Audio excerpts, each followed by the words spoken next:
The question was, is it correct that we have demanded 2 billion in the rent? The answer is no. We haven't quoted any figure. What we have asked is this. We want a study. What is it that is necessary in order that we can perform our job?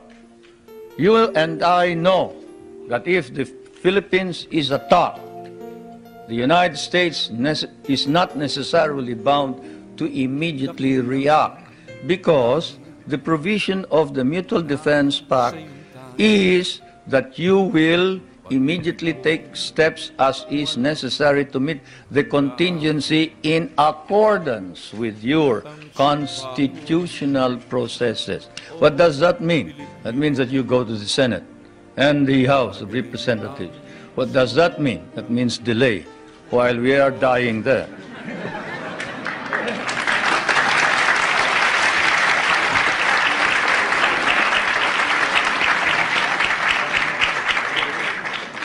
Most of our allies in Europe, concerned about resisting communism, give the U.S. free bases and even share the cost. Why shouldn't we expect the same kind of cooperation from the Philippines instead of demands for more rent?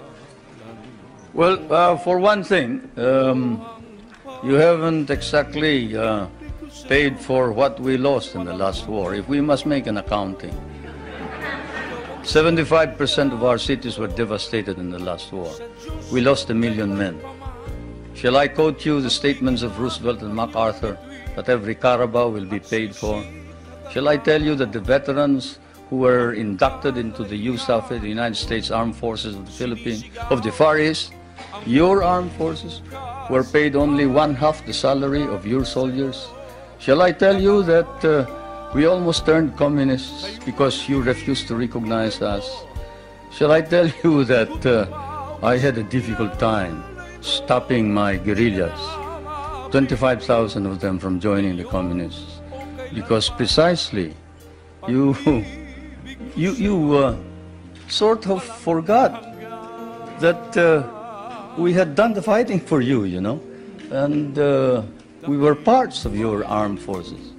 But in fairness to the American Congress, when we came here and we called attention to the fact that we had been abandoned and forgotten, they themselves, in outrage, immediately passed a law recognizing the services of the Filipino and reinstating them as parts of the United States Armed Forces in the Far East, including back pay and benefits.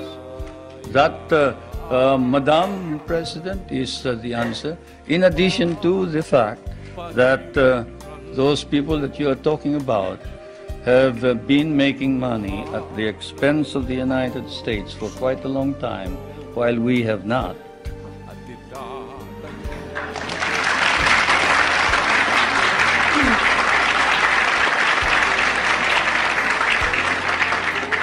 After the attack on Pearl Harbor, U.S. bases in the Philippines could not be defended. Why should we expect that in another war these bases would be more reliable? That's one of the questions that I wanted to find out.